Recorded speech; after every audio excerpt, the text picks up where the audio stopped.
Point number 25.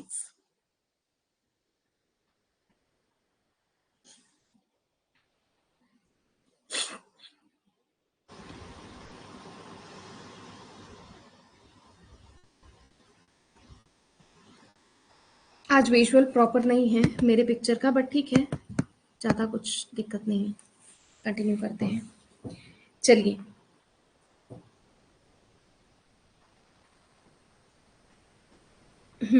Sweet are the uses of adversity. क्या मतलब हुआ इसका? चलो मैं वीडियो ऑफ ही कर दूं तो क्या दिक्कत हो जाएगी? मेरी शक्ल दिखना जरूरी तो नहीं है, राइट? मेरी शक्ल दिखना तो जरूरी नहीं है ना, स्लाइड दिखना अच्छे से चाहिए बस, ठीक है, गुड है, स्लाइड अच्छे से दिखाई दे रही है, कोई दिक्कत नहीं है, गुड इनफ। चलो, हमारा पॉइंट नंबर 25 है, sweet are the uses of adversity. इसका मतलब क्या होता है? मुसीबत का अंत मीठा होता है। मुसीबत मुसीबत का अंत मीठा होता है, ठीक है। Sweet are the uses of adversity. Man always likes a life of peace and happiness. एक व्यक्ति हमेशा अपनी जो जीवन है वो शांति में और खुशनुमा बिताना चाहता है।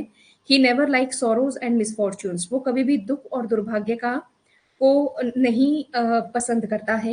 He never likes failures in examinations. वो कभी एग्जाम में फेल नहीं होना चाहता। लॉस ऑफ मनी, कभी पैसा नहीं खोना चाहता।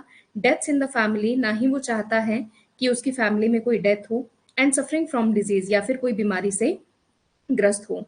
We long for prosperity. Long का मतलब हुआ यहाँ पर इच्छा, ठीक है। मान लीजिए सेंटेंस में आया वी लॉन्ग फॉर प्रॉस्पेरिटी, तो यहाँ पर लॉन्ग का मतलब होता है इच्छा रखना। फिर मैंने कहा, मान लीजिए इसी को मैंने लिखा this wall is 50 metres long. तो अगर मैं कहूंगी this wall is 50 metres long, तो वहां पर लॉन्ग हो जाएगा लंबा, जबकि यहां पर है लॉन्ग मतलब इच्छा रखना। For prosperity and continuous success. एक जो व्यक्ति है वो इच्छा रखता है कि उसको हमेशा कामयाबी और लगातार सक्सेस मिलती रहे, but adversity has its own advantages. लेकिन कष्ट के अपने ही लाभ होते हैं। We think of God when we are in sorrows and sufferings.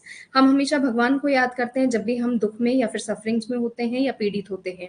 We think of our life and its problems during those moments. हम उस मोमेंट में अपनी लाइफ के बारे में सोचते हैं। Once Krishna wanted Kunti to ask for a boon. Boon होता है वरदान। एक बार कृष्णा ने कुंती से एक वरदान मांगा। Kunti asked for a life of adversity, मतलब कृष्णा से मांगा कुंती ने एक वरदान, और उसने कहा कि मुझे कष्ट दीजिए। Only then she could fix her mind on God. ऐसा करके ही वो अपने जो दिमाग को है वो परमात्मा की तरफ लगा पाएगी। There are hundreds of examples to prove that great things have been done by man in times of sufferings and adversity. बहुत सारे हमारे पास जीवन में ऐसे एग्जाम्पल्स हैं जो हमें ये बताते हैं कि बहुत सारे अच्छे काम तभी हुए हैं जब हमें बहुत सारा सफरिंग और एडवर्सिटी यानी कष्टों का सामना करना पड़ा है। तो कहने का मतलब है मुसीबत का अंत मीठा होता है। 26 है, childhood shows the man as a morning shows the day. मतलब जैसा कि मैंने आपको इसको दूसरी शीट में इलेबोरेशन शीट 1 में मैंने आपको पढ़ाया था, child is the father of a man. इसका मतलब ये मैं ऑलरेडी आपको पैसे समझा चुकी हूँ, तो इसको मैं रिपीट नहीं करूंगी, क्योंकि इलेबोरेशन 1 एंड इलेबोरेशन 2 में आपके पास आया था child is the father of a man. Childhood shows the man as morning shows the day. जैसे कि बचपन में ही हमें पता चल जाता है कि हम किस तरीके का कैरेक्टर बनेंगे, जिस तरीके से सुबह की मॉर्निंग, दिन की मॉर्निंग हमें बता देती है कि आज का पूरा दिन कैसे रहेगा, उसी तरीके से हमारा बचपना हमें बता देता है कि हम किस तरीके का व्यक्तित्व आगे चलकर बनेंगे। आप इसको एक बार पढ़ लीजिएगा, इसके मीनिंग्स मैं जरूर लिखवा दूंगी। Time and tide wait for none. Time होता है समय, टाइड होता है तूफान, यानी समय और तूफान किसी का इंतजार नहीं करते। इसका मतलब समय किसी के लिए रुकता नहीं है, वो चलता रहता है। This proverb tells us that time flies. हमें ये प्रोवर्ब बताती है कि समय हमेशा उड़ता रहता है। It does not wait for any man. ये किसी व्यक्ति का इंतजार नहीं करता। Tide is a natural phenomenon.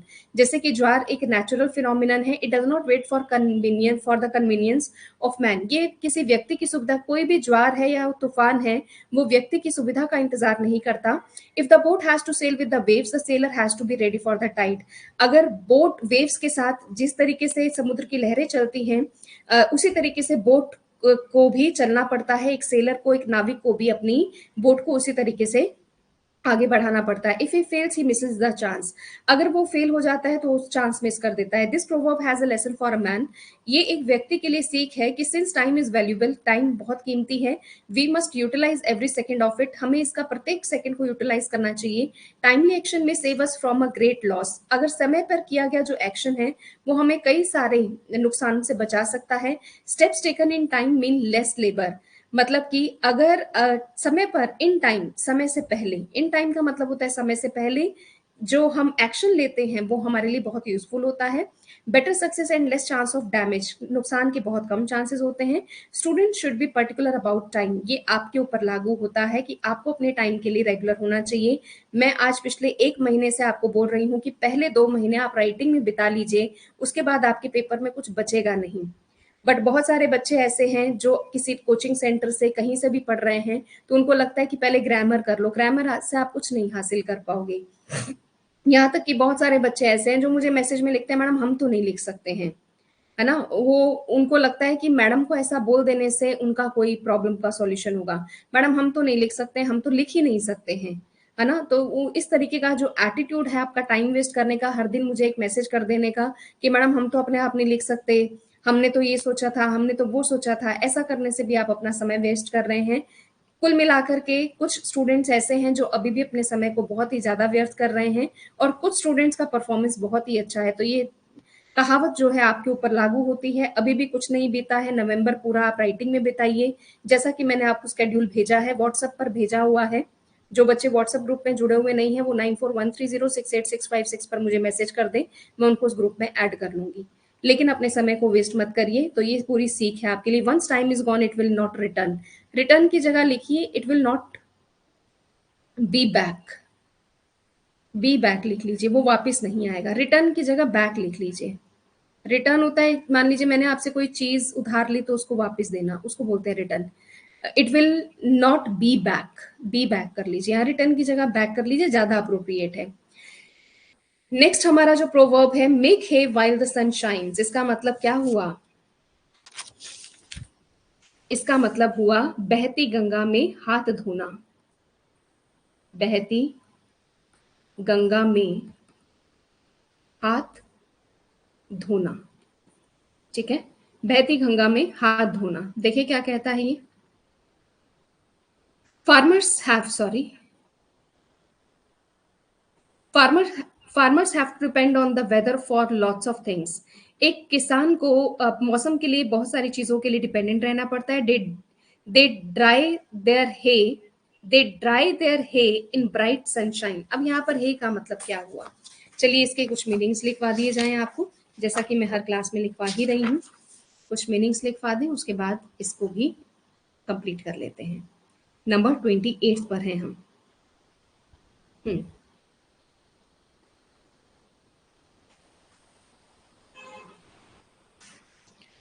25th तक ना, 24th तक हो गया था, और 24th के सारे वर्ड्स हो गए थे। Outwardly sweet are the uses of 25th, 25th से आएगा, ठीक है? लास्ट लॉन्ग एक वर्ड आया है 25th, 26 वाले में आया है ये, 25th ऑनवर्ड्स।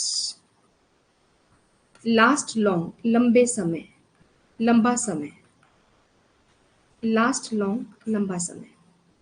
इसके बाद आता है इन वन वे और the other, in one way और द अदर, ऐसे फ्रेज बोलते हैं इसको। ऐसे फ्रेजेस का आपको यूज करना चाहिए राइटिंग में।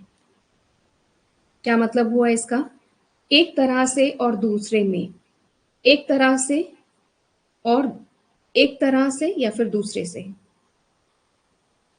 मतलब इस तरह से कर लो या फिर कैसे भी कर लो, लेकिन काम को कर लो। इस तरह से और दूसरी तरह से, दूसरी तरह से मतलब कहना चाह रहा है कैसे भी करिए लेकिन आप अपने काम को कंप्लीट करिए किसी भी रूप में, ठीक है? नेक्स्ट हमारा वर्ड आया है जनरल्स। जनरल्स हुआ सेनापति। इसका अगर आपको सिनोनिम लिखने को दिया जाए एग्जाम में तो आप लिखिए कमांडर, या फिर आप लिखिए सुपीरियर, या फिर इसको हम बोलते हैं प्रधान। नेक्स्ट वर्ड लिखेंगे आज का फिनोमिनन, अभी अभी हमने पैसेज पढ़ा, उसमें आया फिनोमिनन। फिनोमिनन घटना। कन्वीनियंस,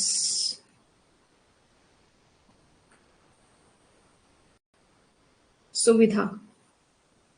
अच्छा, कन्वीनियंस का सिनोनिम देना हो तो फैसिलिटी, सिनोनिम देना हो तो कंफर्ट, सिनोनिम देना हो तो प्रिविलेज, सिनोनिम देना हो तो vintage.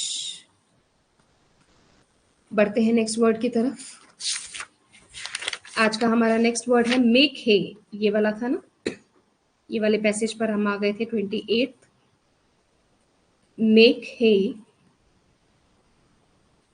while the sun shines। क्या मतलब हुआ इसका? बहती गंगा में, गंगा में हाथ धोना। देखो, यहां पर वर्ड आया था हे, यहां से मैंने शुरुआत की आपकी वोकैबुलरी की। इसका मतलब होता है घास या फिर सूखी घास। एक बार देखिए इस पैसेज का मतलब क्या था। यहाँ पर कहना चाहता है farmers have to depend on the weather, they dry their hay, यानी वो अपने अपनी दे ड्राई देयर हे, वो अपनी घास को क्या करते हैं, सुखाते हैं तीखी धूप में। If they miss the opportunity, अगर ये इस लाभ को, अवसर को खो दें, the hay will be ruined, उनकी घास क्या हो जाएगी, घास या फिर उनका जो भी चारा जो भी होगा वो क्या हो जाएगा, रूइंड होता है बर्बाद होना। We all are just like the farmers, हम भी एक किसान की तरह हैं। Life is an uncertain as the weather, यहाँ पर अनसर्टेन होता है अनिश्चित, अनसर्टेन, अनिश्चित। ठीक है, और वर्ड क्या आया, वर्ड आया र्यूंड। र्यूंड होता है बर्बाद हो जाना, ये र्यूंड का सेकंड फॉर्म है, र्यूंड, बर्बाद हो जाना, राइट।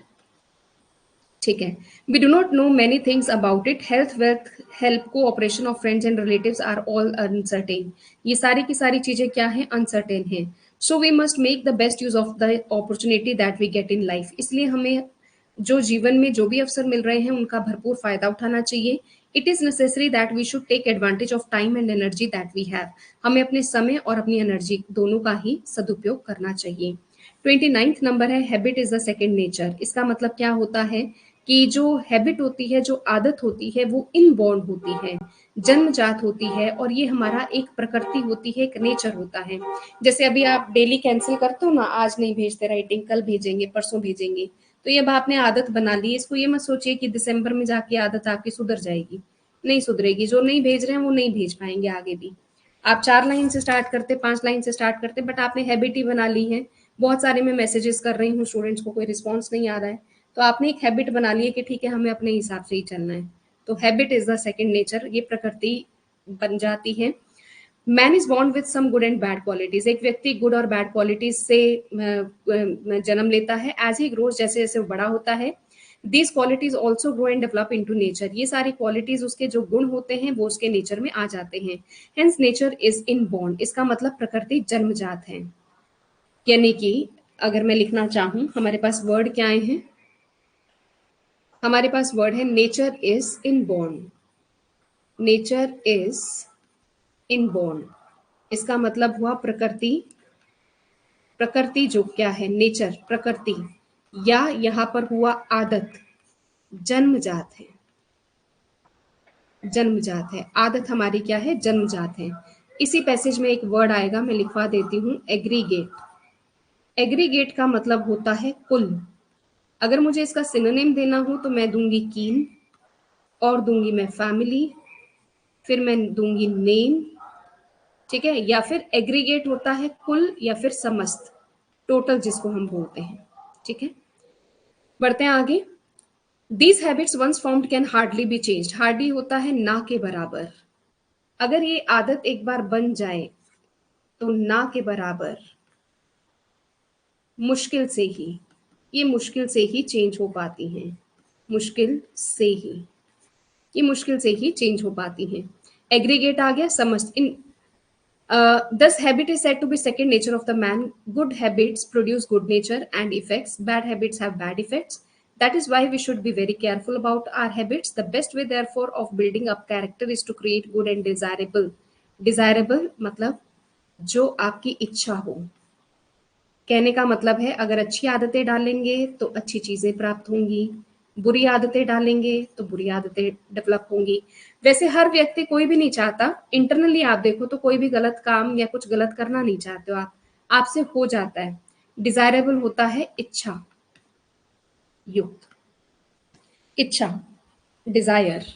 ठीक है, बढ़ते हैं 30 की तरफ। Point number 30, look before you leave. इसका मतलब लुक बिफोर यू लीव इसका मतलब क्या हुआ? इसका मतलब होता है काम करने से पहले सोच लो। यहां लिख दो look before you leave. Number 30, look before you leave इसका मतलब काम करने से पहले सोच लो, बोलने से पहले सोचो, काम करने से पहले सोचो, है ना। Look before you leave. अच्छा, इसमें कुछ वर्ड्स आए हैं, वो मैं सारे लिखवा देती हूँ। एक वर्ड आया है लीप डाउन। लीप डाउन इसका मतलब होता है नीचे छलांग लगाना। फिर होता है हेस्ट, मेक हेस्ट, ये वाला किया था ना, जल्दी का काम शैतान का। हेस्ट मतलब जल्दी, वैसे ये वर्ड आपको आ जाना चाहिए, अब तक काफी बार यूज हो चुका है। This proverb teaches us a lesson. It warns us to be careful about future dangers. If we take a leap, we should first see where we are going to leap down. If we do not take care of it, we may get into trouble. So we should not take any decision into haste. कहने का मतलब है कि ये जो कहावत है हमें ये सिखाती है कि हमें अपने खतरों के बारे में जानकार होना चाहिए। हमें छलांग लगाने से पहले देखना चाहिए हम छलांग लगा कहाँ रहे हैं। इस लाइन का मतलब हुआ हमें कोई काम करने से पहले सोचना चाहिए हम काम कर क्या रहे हैं। इसका मतलब ये हुआ कि हमें कुछ बोलने से पहले सोचना चाहिए कि हम बोल क्या रहे हैं। अगर हम इन सब चीज़ों का ध्यान नहीं रखेंगे तो हम मुसीबत में आ जाएंगे। हमें अपने डिसीजन जल्दीबाजी में नहीं लेने चाहिए। नेक्स्ट पैराग्राफ कहता है we should think about something before deciding about it. We should take into account. Take into account मतलब कंसिडर करना the results of our actions. हमें अपने एक्शंस की जिम्मेदारी लेनी चाहिए। टेक इनटू अकाउंट का मतलब होता है विचार करना, विचार करना, सोचना। टेक इनटू अकाउंट इसका मतलब होता है विचार करना, है ना। इसका मतलब होता है कंसिडर, कंसिडर। इसका सिनोनिम लिख सकते हैं पॉन्डर, इसका सिनोनिम लिख सकते हैं थिंक। ठीक है, हमें विचार करना चाहिए अपने एक्शंस और उसके रिजल्ट्स के बारे में। दस the risk if any is minimised, जिससे कि हमारा जो रिस्क लेवल है वो कम हो जाए। The possibilities of failure will also be less. अगर हम सोच समझ कर के काम करेंगे तो हमारी जो फेलियर होने की पॉसिबिलिटी है वो काफी कम हो जाती है। So we must look ahead, so we must look ahead before doing something. इसीलिए हमें कुछ भी काम करने से पहले सोच विचार कर लेना चाहिए। The man who thinks well before action is always wise and happy. जो व्यक्ति कुछ भी काम करने से पहले सोचता है वो हमेशा बुद्धिमान होता है और जीवन में खुश भी रहता है। नंबर 31 है फॉर्च्यून फेवर्स द ब्रेव। इसका मतलब भाग्य बहादुर का साथ देता है। हमारा नेक्स्ट जो प्रोवर्ब है वो क्या कहती है भाई? नंबर 31 ये कहती है Fortune, Fortune favours the brave. इसका मतलब क्या? भाग्य बहादुर का साथ देता है। ठीक है, क्या कहना चाहता है paragraph? Fortune does not favour the idle people. अच्छा, इसके मीनिंग लिखवा दूं पहले मैं। वर्ड है हमारे पास आइडल। आइडल होता है विला आदमी, है ना। आइडल बिना काम के, बिना काम के।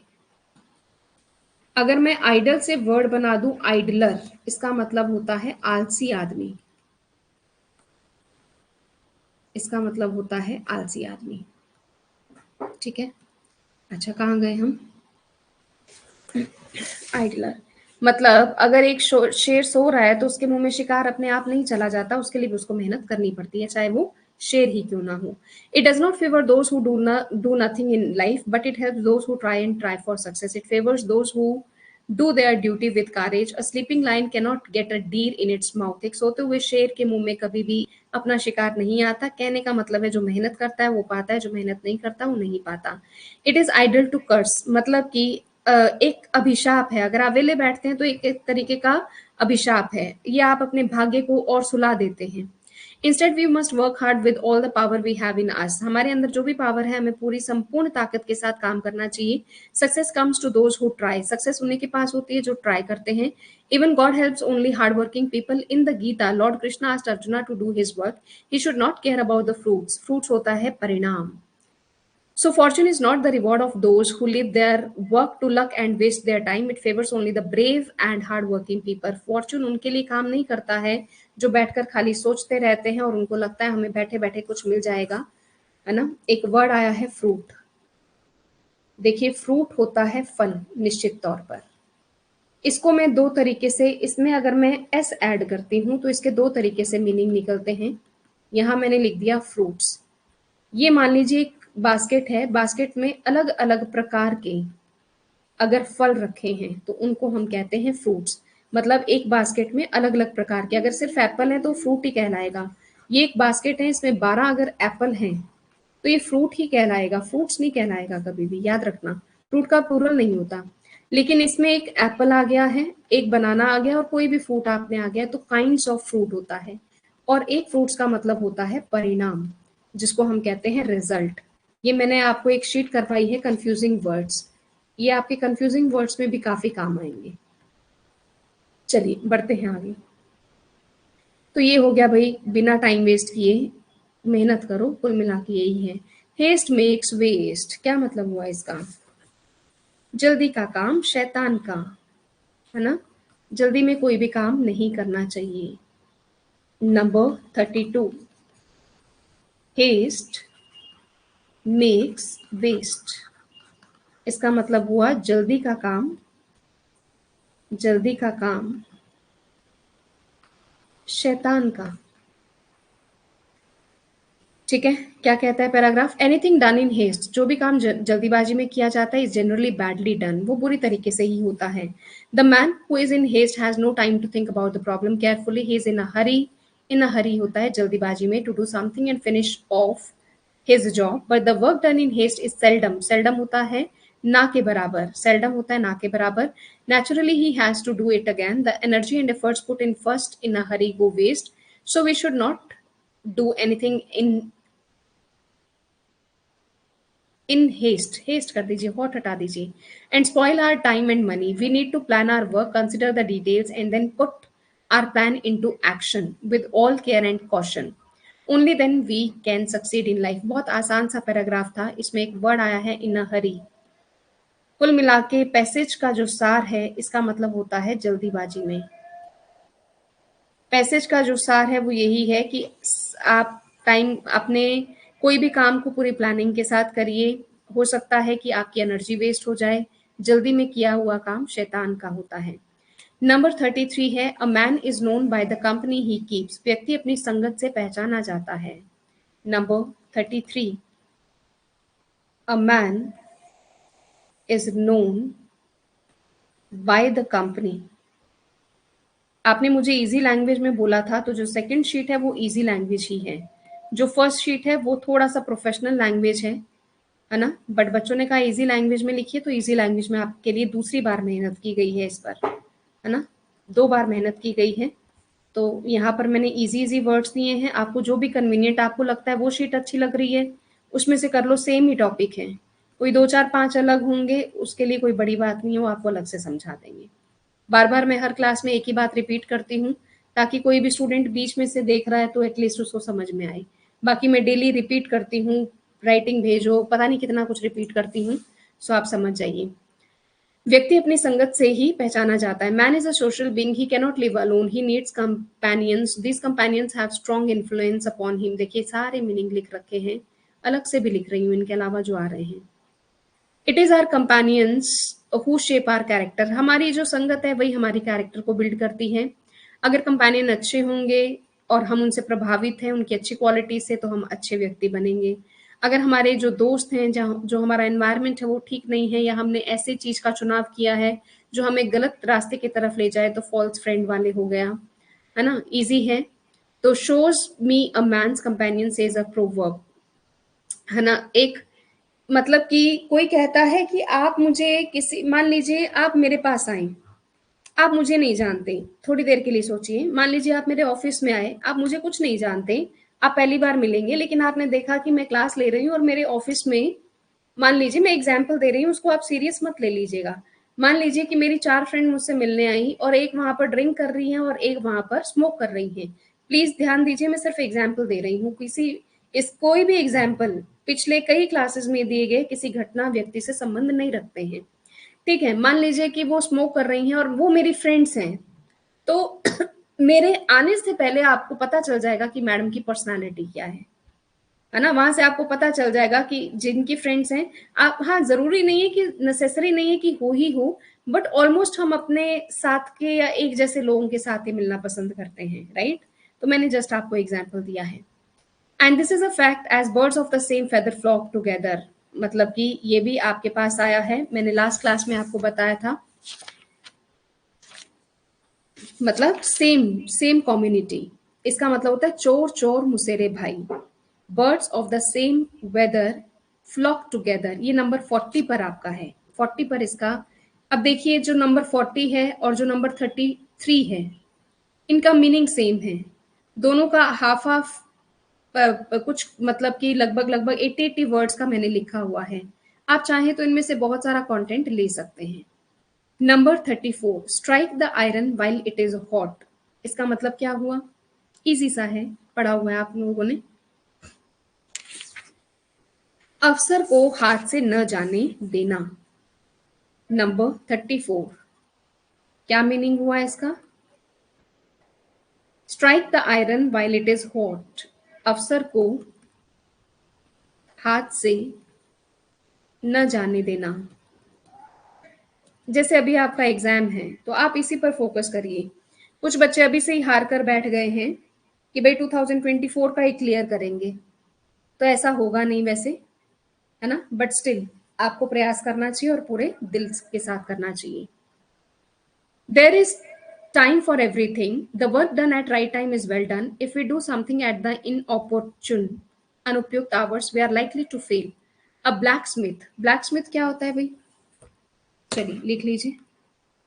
नंबर 34 में लोहार होता है ब्लैक स्मिथ, है ना, मैं लिख दे रही हूँ।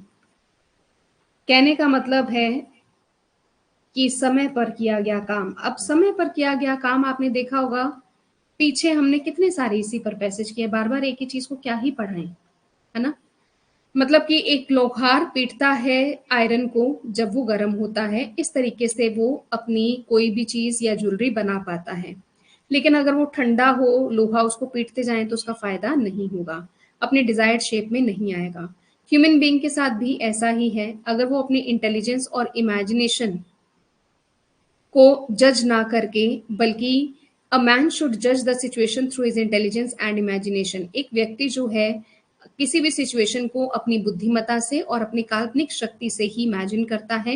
He should do something accordingly, उसको उसी के अनुसार करना चाहिए। If you ask someone for help when he is good mood he will help you, मतलब जब किसी की मदद आप मूड देखते हो ना, मूड अच्छा होगा तभी बोले, तो बोलते हैं अवसर का फायदा उठाना, है ना। तो अगर मूड खराब होगा तो मदद करना भी चाह रहा होगा, या अक्सर मदद करता भी होगा, तो व्यक्ति मदद करेगा नहीं। बहुत ही इजी सा पैराग्राफ है, इसको भी हम कम से कम 34 ये पढ़ा दिया है और पीछे मैंने 10 पढ़ाया है, लगभग 45 में इस सेम चीज को शायद हमने 10 टाइम्स रिपीट कर लिया है। अवसर का फायदा उठाना, मेहनत करना, जल्दी में काम नहीं करना। चलिए नेक्स्ट है माइट इज राइट, जिसकी लाठी उसकी भैंस, पढ़ा होगा आपने, नंबर है 35। चलिए लिख लीजिए, जिसकी लाठी उसकी भैंस, number 35, sorry, might is right. Might होता है ताकतवर इंसान वैसे, है ना। मतलब ताकतवर इंसान ही ठीक होता है, जिसकी लाठी, मतलब लाठी जिसके पास है उसी का ही तो सब कुछ है ना। मतलब जिसके पास ताकत है अल्टीमेटली क्या है, अब देखो इसके लिए पढ़ाने की भी जरूरत नहीं है, आप खुद भी लिख सकते हो। एक पावरफुल व्यक्ति के पास ही सारी के सारी क्या होती है, एक पावरफुल व्यक्ति, एक ताकतवर इंसान के पास ही सारी निर्णय शक्ति होती है, राइट। एक जो पावरफुल के नीचे जो उसका जो वीक पीपल होगा उसके पास इतनी प्रॉस्पेरिटी या उतनी सारी स्ट्रेंथ या उतनी पावर नहीं होगी। तो माइट का बेसिकली मतलब होता है पावर, ठीक है। In the ancient times the mighty people had every right, mighty people होता है ताकतवर लोगों के पास सारे अधिकार थे। दे हैड पावर, उनके पास पावर थी, प्रोस्पैरिटी थी, और बाकी चीजें थी बाय डिंट ऑफ स्ट्रेंथ, जिसके कारण जिसमें जिसमें उसमें स्ट्रेंथ थी और ताकत थी। माइट का मतलब होता है ताकत, काफी बार बता चुकी हूँ, लिख लीजिएगा। But in the modern world these things have changed, आज की दुनिया में फिर भी चेंज हो गया है। अ स्ट्रॉन्ग और powerful man cannot harm a weak man, आजकल एक स्ट्रॉन्ग पावरफुल इंसान कभी वीक इंसान को नुकसान नहीं पहुंचा सकता। But sometimes we find that the mighty disposes the weak for their due right, कभी कभी हम देखते हैं कि जो पावरफुल लोग होते हैं वो वीक लोगों के उनके अधिकार छीन लेते हैं। As long as man is man, कुछ भी कह लो, आदमी तो आदमी ही है, मतलब उसकी नेचर नहीं बदलती है। अगर वो पावरफुल है तो उसको लगता है कि मैं ही सब कुछ हूँ। This principle will continue in some form और द अदर, कहीं ना कहीं ये जो सिद्धांत है काफी जगह फॉलो होता ही है और काम करता रहता है। A mighty person may mean a rich, powerful, influential, or physically strong person. He may exploit the weak in some way or the other. ये मैंने लिखवा दिया है, in some way or the other। एक तरह से या दूसरी तरह से वो एक्सप्लॉइट करता है, शोषण करता है, हिंदी मीनिंग दे रखे हैं। दो माइट इज राइट कहते हैं, जिसकी लाठी उसकी भैंस, has no value in principle today. देखिए इसने मिला जुला लिखा है कि कुछ जगह होता भी है, कुछ जगह नहीं होता है, आज की सोच बदल गई है। आप अपना ओपिनियन जो भी हो मुझे लिखकर भेजिए, लेट मी चेक कि आप क्या लिखते हैं। सही, it still holds good in practice, मतलब सही पाया जाना, मतलब आज भी कुछ लोग इसको प्रैक्टिस में लेते हैं। Number 36, a bird in hand is worth two in the bush, इसका मतलब क्या हुआ, a bird in hand is worth two in the bush. देखिए आपके पास जो वर्ड्स है ना, जैसे वर्थ आ गया, टू आ गया, बुश आ गया, नो नगद ना तेरा उधार। आपने हिंदी में भी कहावत सुनी होगी, one today is better than two tomorrow, आज का दिन अगले 2 दिन से कहीं ज्यादा अच्छा है। इसका मतलब काल करे सो आज कर, आज करे सो अब। आज का काम कल पे मत टालिए, कल का काम परसों पर मत टांगिए, मतलब कि टालिए मत। आप ये नहीं कि एक दिन आप बढ़ाते हुए चले जा रहे हैं। 9 नगद ना 13 उधार, मतलब आपके 9 रुपए नगद लिए हुए ज्यादा अच्छे हैं, जबकि मतलब कि आप कोई चीज 9 रुपए में सेल कर दिए ज्यादा अच्छा है, जबकि 13 रुपए उधार देने में, है ना। मतलब 9 नगद ना 13 उधार, मतलब आप 9 रुपए में चीज आज ही बेच दीजिए, रादर देन आप 2 दिन का वेट करिए कि वो 13 रुपए में बिकेगी। इसका यूज आजकल आप देखिए, जितने भी हमारी ई कॉमर्स की दुनिया है उसमें यही होता है।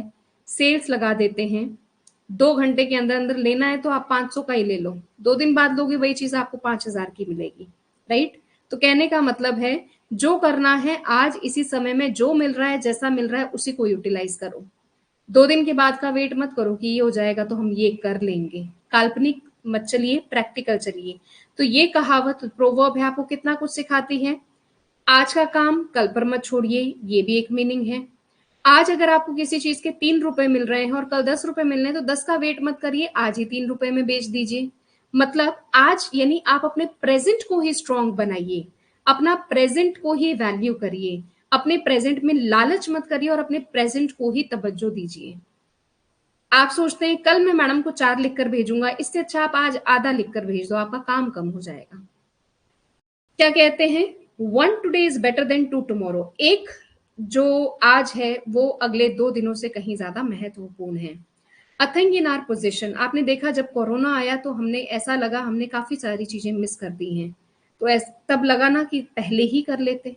कई चीजें आपको लगी होंगी कि पेंडिंग ही रह गया है काम, तो वही चीज आप कोई भी एग्जाम्पल इसमें कोट कर सकते हैं। A thing in our position is better than a thing which is extremely uncertain, ऐसी कोई चीज जो हमारे अधिकार में है वो ज्यादा वैल्यूएबल है, जबकि ऐसी कोई चीज जो अनसर्टेन है, इमेजिनेटिव है, आपके पास है ही नहीं, काल्पनिक शक्ति ही है, वो आपके लिए यूजफुल नहीं है। The thing uncertain may be more valuable then the thing certain, हो सकता है जो कि आपकी अनिश्चित चीज है वो ज्यादा वैल्यूएबल हो आज की चीज से, लेकिन फिर भी राय यही दी जाती है कि जो आपके पास सर्टेन है, जो चीज निश्चित है, उसी में ही भरोसा करके, उसी में ही कंटेंडेंट मतलब संतुष्ट रह करके उसी को ही आगे लेकर बढ़िए, रादर देन आप एक काल्पनिक जीवन को जिए। आप विश करते हैं बहुत ज्यादा मोर एंड मोर की, रिजल्ट क्या होता है, कभी कभी वो उम्मीद पूरी हो जाती है, कभी कभी वो उम्मीद पूरी नहीं होती है, नॉट अचीव्ड। तो आपको क्या लगता है, आप दोनों चीजें ही खो देते हैं, यानी आज भी गया और आगे भी कुछ नहीं मिला। जैसे ज्यादातर सट्टे वाले लोग क्या करते हैं, जो लोग सट्टा लगाते हैं, वो सारे टाइम इसी उम्मीद में बैठे रहते हैं कि 5,000 लगाएंगे 25,000 मिल जाएगा, है ना। तो 25,000 कोई एक बार मिलता होगा और ऐसे 5,000 वो कम से कम 5 लाख बार स्पेंड कर देते होंगे, है ना। तो कहने का मतलब है जो है उसी में ही संतुष्ट रहें। ये देखिए हिंदी मीनिंग दे रखे हैं। जैसे आपने एक कुत्ते की कहानी सुनी होगी, वो अपनी परछाई को देखता है, नदी के पास जाता है, नदी में वो देखता है अपनी परछाई को और सामने एक और रोटी देखता है। अब वो उसकी परछाई है, इमेजिनेशन है, लेकिन कुत्ते को पता नहीं होता और उस रोटी को खाने के लिए वो अपना मुंह खोल लेता है, मतलब जो उसके पास थी वो रोटी भी गायब हो जाती है। ठीक है। रन आफ्टर, किसी चीज के पीछे भागना, शेडोज के पीछे मत भागिए, रियलिटी की तरफ भागिए। Man is the architect of his own fortune, इसका मतलब होता है एक मनुष्य अपने भाग्य का स्वयं निर्माता है। एक व्यक्ति अपने आप को आबाद भी कर सकता है, बर्बाद भी कर सकता है। एक व्यक्ति, सेम वही कहानी आ गई।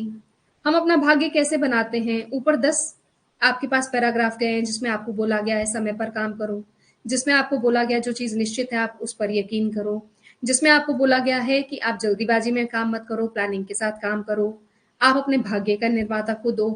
पीछे मैंने जितने भी आपको 36 पढ़ाए हैं उन सबका सार भी आप लिख दें तो आप बता पाएंगे कि एक व्यक्ति अपने भाग्य का निर्माण कैसे करता है। तो अब इसको बार बार क्या ही पढ़ाएं। ठीक है। मार बर्बाद करना, इसके मीनिंग लिखे हुए हैं और भी मैं भी लिखवा दूंगी। वही है, आप हार्डवर्क करेंगे आपका भाग्य बनेगा। वही शेर के मुंह में अपने आप शिकार नहीं आता, सेम चीजें हैं। First deserve then desire. ठीक है। हम क्या करते हैं, मान लीजिए मैं पढ़ तो रही नहीं, मान लीजिए चलो मैं एक और एग्जांपल देती हूँ, अगेन इसकी किसी काल्पनिक, ये काल्पनिक है, इसकी घटना से कोई संपर्क नहीं है। मान लीजिए मैं ना बड़े बड़े ख्याली पुलाव बनाती हूँ और मैं तो ये करूंगी वो करूंगी और मेरे पास ना 2,000 बच्चे आ जाएंगे। तो भाई 2,000 बच्चे आने के लिए पहले आप डिजर्व भी तो करो ना, पढ़ाओ भी तो सही, पढ़ाओ भी तो सही, फिर तो डिजायर करो ना। पढ़ा रहे नहीं हो लेकिन डिजायर आपकी बहुत सारी है, कंटेंट आप दे नहीं रहे हो, खाली मोटिवेट करके चले जा रहे हो। ऐसा कर नहीं रही हूँ मैं आपको एग्जाम्पल दे रही हूँ। देखिए सबसे बेहतरीन मैं अपना ही एग्जाम्पल दे सकती हूँ किसी भी नेगेटिव चीज के लिए, क्योंकि नेगेटिव चीज मैं किसी और पर दूंगी तो हो सकता है उसका वाद विवाद बन जाए। कोई भी नेगेटिव चीज एक कल्पना के रूप में मैं अपने ऊपर रख कर लूंगी तो वाद विवाद नहीं बनेगा और वो कॉन्फ्लिक्ट्स नहीं बनते हैं। इसलिए जितने भी नेगेटिव एग्जाम्पल्स होते हैं वो मैं अपने आप पर ही कोट करना पसंद करती हूँ। क्यों? क्योंकि इससे कोई वाद विवाद नहीं होता, लेकिन ये सब काल्पनिक होते हैं। तो भाई डिजर्व कर रही हूँ, आपको कंटेंट दे रही हूँ, मैसेज कर रही हूँ, नोटबुक चेक कर रही हूँ और फिर डिजायर करती हूँ कि भाई रिजल्ट भी दो। So any man is free to have a desire to rise high in life, or one may desire to do lots of things to have enormous wealth. A small child may desire to drive a car in the sky, thus there can be no limit to one's desires, but there are conditions for the fulfillment of human desires.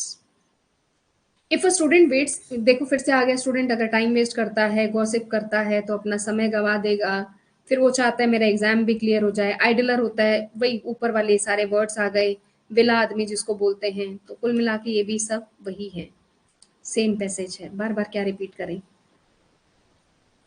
Cut your coat according to your cloth, अपने पांव पसारिए जितनी चादर होए, उतने पांव पसारिए जितनी चादर होए।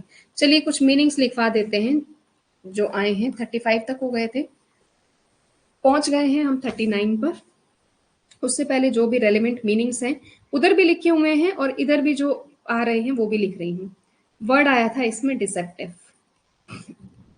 ये 39 से पहले पहले वाले मीनिंग है, पर उससे फर्क नहीं पड़ता कि 39 है कि 40 है, आपको तो मीनिंग चाहिए ही चाहिए। अब डिसेप्टिव व्यक्ति को हम इंग्लिश में क्या बोलते हैं, इल्यूजरी। ठीक है। या फिर हम क्या बोलेंगे, मिसलीडिंग, मिसलीडिंग। या फिर हम क्या बोलेंगे, लीव्स ऑफ, लीव्स ऑफ। ठीक है। फिर एक आया था आइडल, निठल्ला जिसको बोलते हैं, विल आदमी, बिना काम के। ठीक है, अब इसका सिनोनिम आपको लिखने को आ जाए तो इनएक्टिव लिखिए।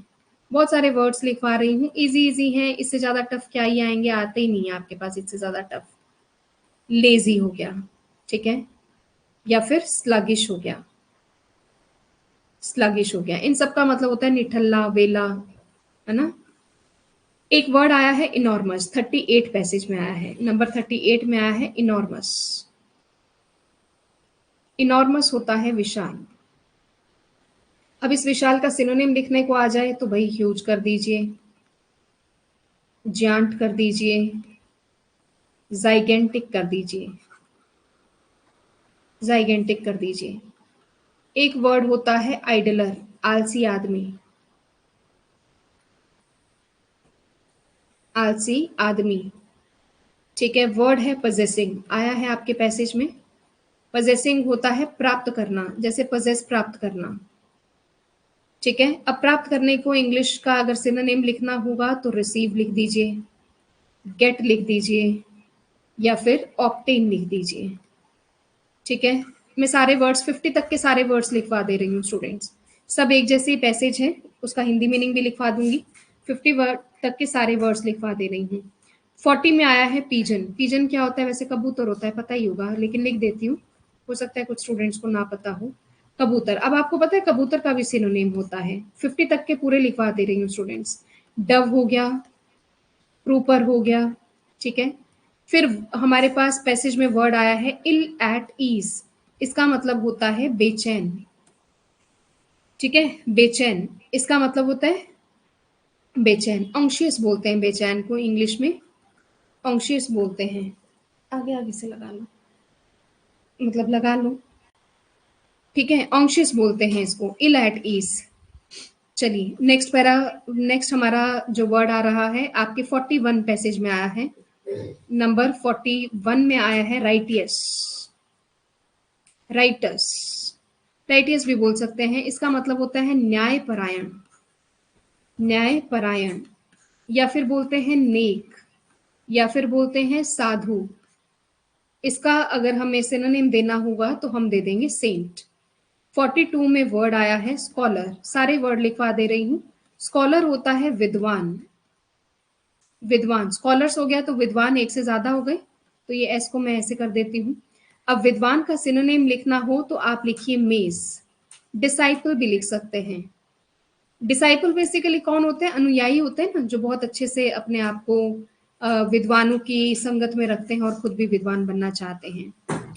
फिर हमारे पास 44 में एक वर्ड आया है फॉल अवे, काफी सारे वर्ड्स पैसेज में भी लिखे हुए हैं। फॉल अवे, दूर होना, दूर होना। ठीक है, 47 में एक वर्ड आया है एम्ब्लेम, एम्ब्लेम का मतलब होता है प्रतीक। ठीक है, प्रतीक। फिर हमारे पास वर्ड आया है पॉइस, पॉइस का मतलब होता है पवित्र, पॉइस का मतलब होता है पवित्र। ठीक है, या फिर क्या होता है धर्मनिष्ठ, धर्मनिष्ठ। ठीक है, अब इसको अगर आपको सिनोनिम देना है तो वर्चुअस, वर्चुअस, या फिर सिनोनिम देना है तो फेथफुल। ठीक है, फेथफुल। फिर आपके पास 49 में है, 49 में है शायद, 49 देख लेना, चलो इसमें है, लिखा हुआ नहीं है, एंडोर्स, एंड्योरेंस, सॉरी, एंड्योरेंस, ये अलग वर्ड है। एंड्योरेंस का मतलब होता है धैर्य, धैर्य, ये वर्ड लिख लीजिएगा, इनका पीडीएफ नहीं मिलेगा आपको। ठीक है, जो आगे मैं पैसेज करवाऊंगी, ठीक है, एक दिन का अब आपको टाइम दूंगी, आज इसको अच्छे से पढ़ने का और लिखने का टाइम दूंगी 2 दिन का। उसके बाद जो मैं आपके पैसेज स्टार्ट करूंगी उसके मीनिंग और इसके मीनिंग, ये आपको खुद लिखना है। वैसे वर्ड मीनिंग की एक लिस्ट भी दे रखी है, बट पहले आप इन्हें कवर करिए। धैर्य, सहनशीलता, ठीक है, सहनशीलता।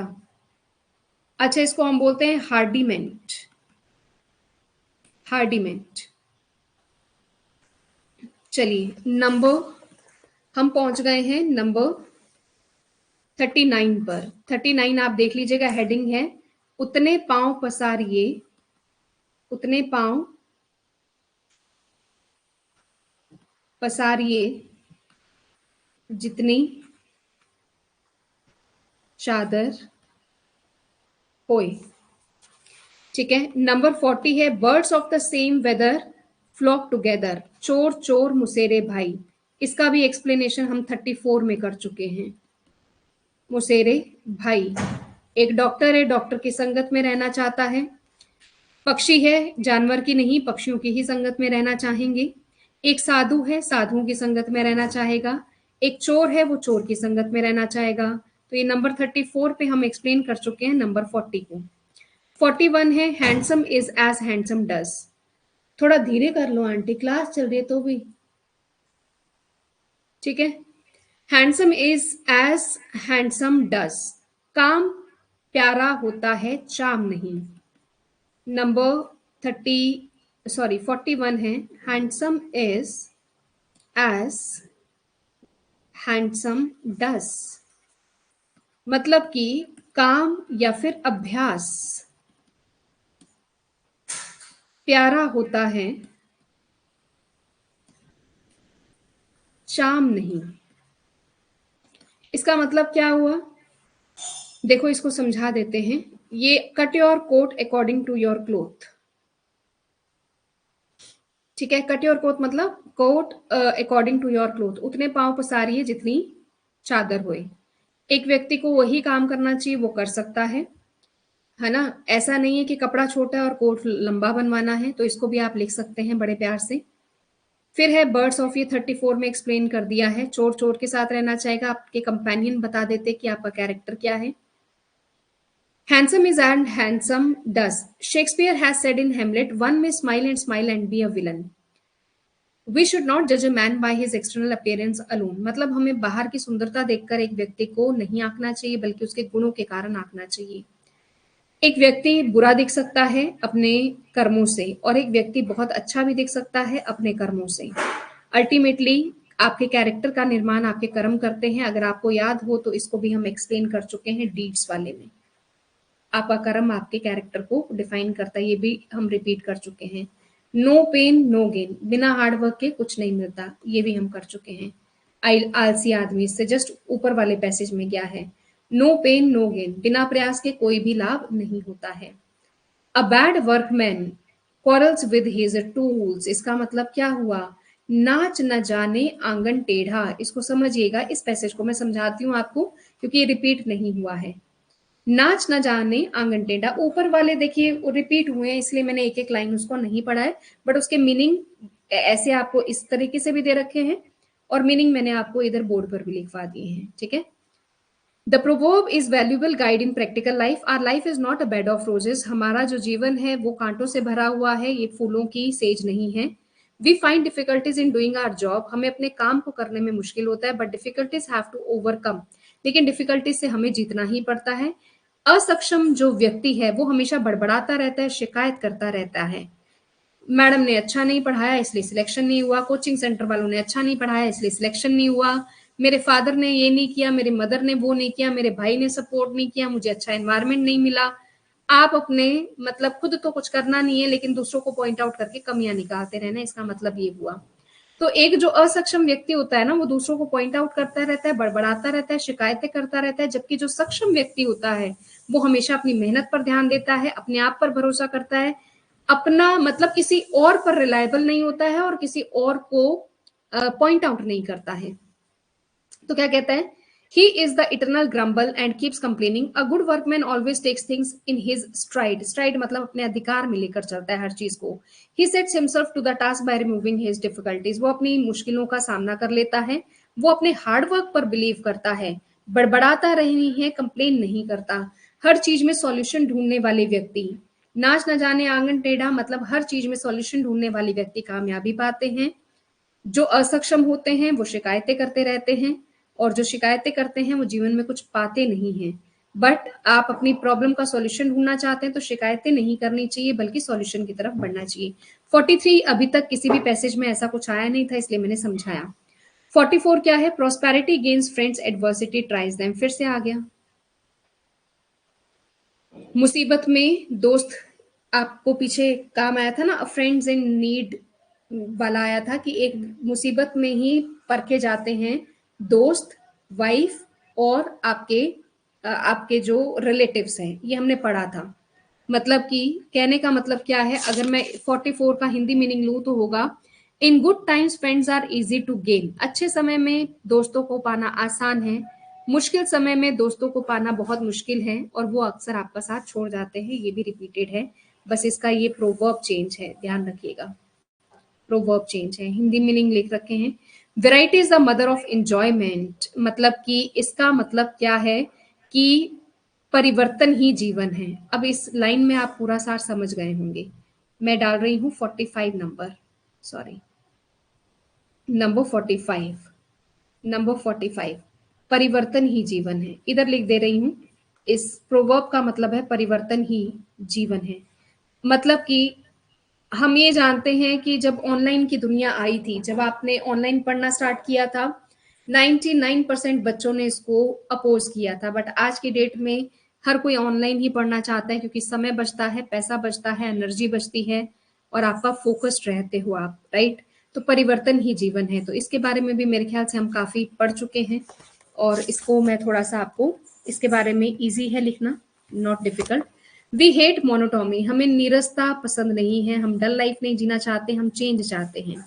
चेंज चाहते हो इसलिए मूवी देखने जाते हो, सैटरडे संडे ऑफ लेते हो, बीच में गैप लेते हो, आधे घंटे का गैप लेते हो, कॉफी पीते हो, आप चेंज करना चाहते हो, बट जब कोई बड़ा चेंज आता है ना, उसको आप एक्सेप्ट भी नहीं करते हो। ये सीक्रेट होता है लाइफ का, या और आपको ये काफी सारी चीजों में हेल्प करता है, आपको एडवर्सिटी भी देता है और इंजॉयमेंट भी देता है। एडवर्सिटी आपको और बेहतर बनाता है। There are changes in nature and we welcome variety, but we should not be after change and variety like a mad man. हमें हमेशा पागलों के जैसे बदलाव नहीं करना चाहिए, जैसे अब बहुत सारे एग्जाम्पल हो सकते हैं। तो परिवर्तन ही जीवन है, तो ये इसका मतलब हुआ। Honest labour never goes in when, ये भी बहुत बार पढ़ चुके हैं। ईमानदारी से किया गया काम कभी भी व्यर्थ नहीं जाता है, ईमानदारी से किया गया काम कभी भी व्यर्थ नहीं जाता। इसका मतलब हमें सिंसियर होना चाहिए, हमें हार्ड वर्किंग होना चाहिए, हमें इमीडिएट रिजल्ट नहीं लेने चाहिए, हमें आज पर भरोसा करना चाहिए, मतलब 9 नगद 13 उधार, मतलब हमें आज पर भरोसा करना चाहिए, ये भी इसी का सार है। मेहनत करनी चाहिए, ये भी इसी का सार है। अच्छी कम्युनिटी में रहना चाहिए, ये भी इसी का सार है। रेयरली शायद ही मीनिंग लिख दिए हैं। वर्क इज वर्कशिप, इसका मतलब आप जो काम कर रहे हैं वही आपकी पूजा होना चाहिए, आपकी रिस्पॉन्सिबिलिटीज को आपको पूजा मानना चाहिए, ये कहता है। वर्क मीन्स ड्यूटी, ऐसा कुछ आया नहीं है इसलिए मैं आपको ये पढ़ा देती हूँ पूरा।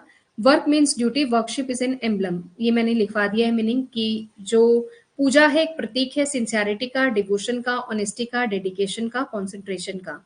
अगर हम काम करते हैं तो हम अच्छी ड्यूटी परफॉर्म करते हैं, सक्सेस पाते हैं। हम प्रदर्शित करते हैं ऑनेस्टी या कॉन्सेंट्रेशन अपने काम में, तो हम प्लेजर, खुशी पाते हैं, सेटिस्फेक्शन पाते हैं, खुशी पाते हैं। अगर हम डेडिकेटेड हैं तो ना तो हम सिर्फ अपने आप को बेनिफिट करते हैं, बल्कि पूरी कम्युनिटी को और पूरे देश को बेनिफिट करते हैं। हमें जो पूजा है वो नोबल बनाती है, एक विद्वान बनाती है, पवित्र बनाती है और हमारे अंदर गुड हैबिट्स को डेवलप करती है। हम केयरफुलनेस से जिंदगी जीते हैं, पंचुअलिटी के साथ जीते हैं, हार्ड वर्क के साथ जीते हैं। वर्कशिप जो होती है वो हमें इंटरनल पीस देती है, खुशी देती है, और ये मैंने करवाया था एंड्योरेंस। एंड्योरेंस का मीनिंग मैंने लिखवाया था कि सहन शक्ति हमें देती है। इसके सारे मीनिंग मैंने लिखवा दिए 49 तक के। Those who live in glass houses should not throw stones, जिन जो खुद कांच के घर में रहते हैं उसको दूसरों के आशियाने पर पत्थर नहीं फेंकना चाहिए। मतलब मैं मान लीजिए मैं खुद तो अच्छा नहीं पढ़ा रही और 10 टीचरों की कमियां निकाल रही हूँ।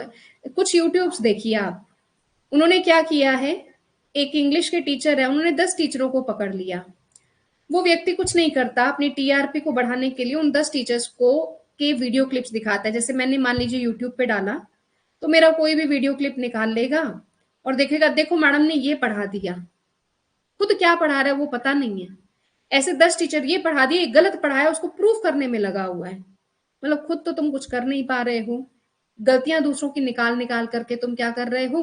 लोग बाग देखते हैं, अच्छा 10 टीचर इंग्लिश किसने ये गलत पढ़ाया, ये गलत पढ़ाया, ये गलत पढ़ाया, अच्छा तुम क्या पढ़ा रहे हो, तुम्हारा खुद का क्या है। फिर कहता है खुद आ जाओ, 15,000 रुपए लूंगा और इंग्लिश बढ़िया पढ़ा दूंगा। पहले तुम दिखाओ तो सही, यूट्यूब पे पढ़ा क्या रहे हो, खुद तो दिखा लो। वो दिखाएंगे नहीं, मतलब खुद कुछ आता नहीं है, पर दूसरों पर आपने क्या करना है, प्रत्यारोपण करने हैं, मतलब इल्जाम लगाने हैं। ये आया नहीं है तो मैं पढ़ा देती हूँ इसको। Sometimes those people who have defeat in themselves try two point out faults in others but they forget. यहाँ पर कहना चाहता है जो व्यक्ति जीवन में खुद सक्सेस नहीं है, खुद हारे हुए हैं, वो दूसरों में कमियां निकाल करके अपने आप को साबित करते हैं। वो अब भूल जाते हैं कि उनके अंदर कितनी कमियां हैं, उनके अंदर कितनी ड्रॉबैक्स हैं। इसका रिजल्ट ये होता है कि वो खुद ही लोगों के सामने क्रिटिसिज्म का एक पॉइंट बन जाते हैं। वो फुलिश होते हैं क्योंकि वो अपने ऐसा करके अपने जीवन में ट्रबल को इनवाइट कर लेते हैं। वो यानी कि उनका खुद तो शीशे का घर है और वो पत्थर मार रहे हैं दूसरों पर, मतलब खुद में कमियां हैं लेकिन दूसरों की कमियां निकाल रहे हैं। अनमाइंडफुलनेस, ये मैं मीनिंग लिखवा देती हूँ, 48 में काफी अच्छे मीनिंग आए हैं। ड्रॉबैक्स, अनमाइंडफुल, पागल होता है, अनमाइंडफुल पागल होते हैं ऐसे लोग। और रिटेलिएशन, रिटेलिएशन होता है प्रतिशोध लेते हैं। एक जो वाइस व्यक्ति है वो अपने आप में कमियां ढूंढता है, अपनी कमियों को दूर करता है। And it is rightly said who those, इसीलिए सही कहा गया है कि जब खुद में कमियां हो तो दूसरे में निकालने ना बैठे। इसके मीनिंग मैं लिखवा देती हूँ, 49 पढ़ा देती हूँ आपको। It is never too late to mend, ये भी मैं लिखवा देती हूँ, 49 और कुछ मीनिंग, थोड़े से मीनिंग रह गए हैं इसके, 45 तक आ गए थे अपन। परिवर्तन ही जीवन है।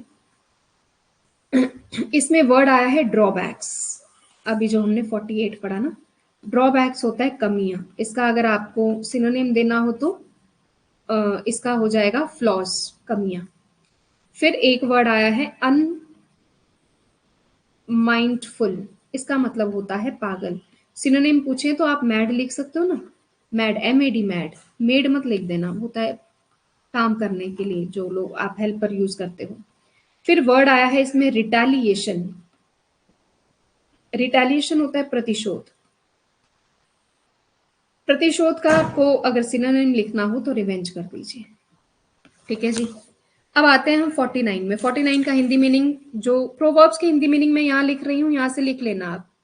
It is never too late to mend, इसका मतलब होता है सुबह का भूला, सुबह का भूला शाम को घर आ जाए तो उसे भूला नहीं कहते। अब आप लगा सकते हैं इसको, अपने आप लिख सकते हैं। सेल्फ रिफॉर्म और self improvement is always possible, हमें अपने अंदर इंप्रूवमेंट लाना चाहिए और ये हमेशा पॉसिबल है। A man may be in a bad company and he may have developed some nasty habits. मान लीजिए कि आप पहले गलत संगत में थे लेकिन अब इम्प्रूव करना चाहते हैं, आप किसी सेंट, किसी अपने बड़े भाई पापा की बात मानी, आपने इंप्रूवमेंट शुरू किया, तो आप इसको बदल सकते हैं, अपनी पाथ ऑफ एविल, खराबी को आप बदल सकते हैं। ये पॉसिबल है कि अगर आप झूठे हैं तो अपने झूठ को सच में बदल सकते हैं। एक जो थीफ है, स्मगलर है, या चोर बाजारी करने वाला है, या विकेड एक्टिविटीज अगर आप कर रहे हैं, सॉरी आप नहीं, मतलब कोई भी कर रहा है, सॉरी हाँ, ये मैं, मेरे कहने का मतलब है कि कोई भी अगर कर रहा है, तो अगर वो चाहता है कि बेटर सेल्फ रिफॉर्म हो जाए तो ये अपने दृढ़ निश्चय से पॉसिबल है, मेडिटेशन से, अच्छी संगति में, अच्छे लोगों की संगति में होकर के। मतलब ये सारी खराब चीजें दे रखी हैं और उसको अपने डिटर्मिनेशन से आप बदल रहे हैं या सुधार रहे हैं। Give up evil, give up मतलब हम त्याग सकते हैं अपनी बुराइयों को, एविल होता है बुराइयां। The old order change yielding place to new, परिवर्तन ही जीवन है, ये पढ़ाया था अभी, नंबर 50, परिवर्तन ही जीवन है। देखो मैं आपको फर्क बताती हूँ, एक नंबर 50 पढ़ा था हमने, और रुको जरा मैं देखती हूँ कौन सा था वो। Man is architect first cut your coat, दोनों में अंतर क्या है और दोनों की शुरुआत कैसे करनी है आप ये देखिए। एक मिनट रुको। Haste makes a man known for company he strike, might is right, कौन सा नंबर था, मैं नंबर देख रही हूँ। Man is architect first deserve then desire, handsome is no pain no gain, bad valuable practical life, नाचना जाने आंगन टेढ़ा, नहीं नहीं नहीं, वैरायटी, हाँ, नंबर 45, देखो number 45, variety is the mother of enjoyment, दोनों लगभग पूरक हैं एक दूसरे के, पूरक समझते हो ना, नंबर 50 एंड नंबर 45 पूरक हैं। ध्यान से समझना, नंबर 45 कहता है कि अगर हम एक ही चीज को हमेशा करते रहते हैं तो बोरियत महसूस करता है, यानी परिवर्तन ही जीवन है ना। समझ रहे हो आप मैं क्या कहना चाह रही हूँ। 45 नंबर कहता है variety is the mother of enjoyment, हमें अपने जीवन में तरह तरह की वैरायटी रखनी चाहिए, एक ही चीज से हम बोर हो जाते हैं। अगर मैं इसका मतलब लूं तो मतलब परिवर्तन ही जीवन है। तो 50 और 45 ऑलमोस्ट सेम है, बट जब आप शुरुआत करो वैरायटी की तो आप यहां से शुरुआत करना कि अगर आप एक ही काम करते हो तो नीरस हो जाते हो, जैसा कि मोनोटोनी का वहां एग्जाम्पल दिया हुआ है कि लाइफ डल हो जाती है, इसीलिए हमें चेंज करना चाहिए।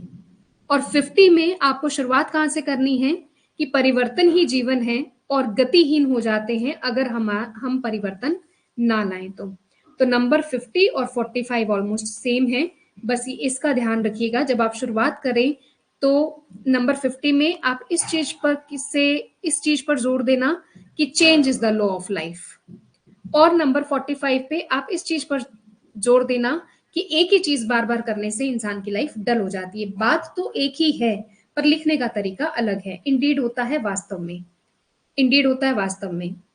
बीटन पुराने रास्ते पर नहीं चलना चाहिए, नए रास्तों को अपनाना चाहिए, है ना। तो टेनिसन ने ये बात कही थी कि हमारी लाइफ में स्पिरिट ऑफ चेंज होना चाहिए। तो ये भी 45 50 सेम है, इसको पढ़ लीजिएगा, हिंदी मीनिंग दे रखे हैं और मैंने यहाँ पर बोर्ड पे भी आपको सारे मीनिंग्स लिखवाए हैं। आज आपका इलेबरेशन पार्ट 2 खत्म हो जाता है। इलेबरेशन का टॉपिक मैं आज खत्म कर रही हूँ। आपको कोई भी प्रकार की प्रॉब्लम हो तो आप मुझे मैसेज कर सकते हैं। राइट, 50 और पहले भी हमने पढ़े थे और 2 शीट मैंने आपको इलेबरेशन की दी है और कोशिश की है वर्ड टू वर्ड हर चीज हर संभव तरीके से समझाने की कोशिश की गई है।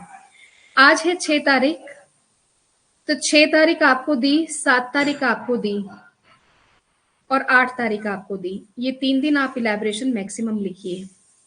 हमारा जो भी नेक्स्ट टॉपिक है वो मैं आपको बता देती हूँ, वो है पैसेज। आप 3-4 दिन और इलेबरेशन को, लेटर राइटिंग को, प्रिसाइज राइटिंग को दे लीजिए, उसके बाद हम पैसेज की शुरुआत करेंगे। ठीक है, पैसेज के बाद कोई बहुत बड़ा टॉपिक आपका बचता नहीं, उसके बाद हम शुरुआत करेंगे ट्रांसलेशन की, उसको करेंगे 4-5 दिन। उसके बाद फिर हमारा ये नवंबर हाफ यानी 20-22 नवंबर के बाद हम पूरी तरीके से, हो सकता है उससे पहले भी, देखूंगी आपका परफॉर्मेंस क्या है, मतलब नवंबर के लास्ट वीक तक हम ग्रामर शुरू कर देंगे। आपके पास पूरा बचा है दिसंबर, आपके लिए 1 महीना ग्रामर, सिनोनिम, एंटोनिम के लिए बहुत है और इस 1 महीने में हम रिवीजन करेंगे जितना भी हमने ये राइटिंग पार्ट किया है। चलिए 2-3 दिन का मैं आपको समय दे रही हूँ, कोई प्रॉब्लम हो, कोई बात हो तो आप मुझसे पूछ लेना। बहुत बहुत शुक्रिया, आभार, थैंक यू।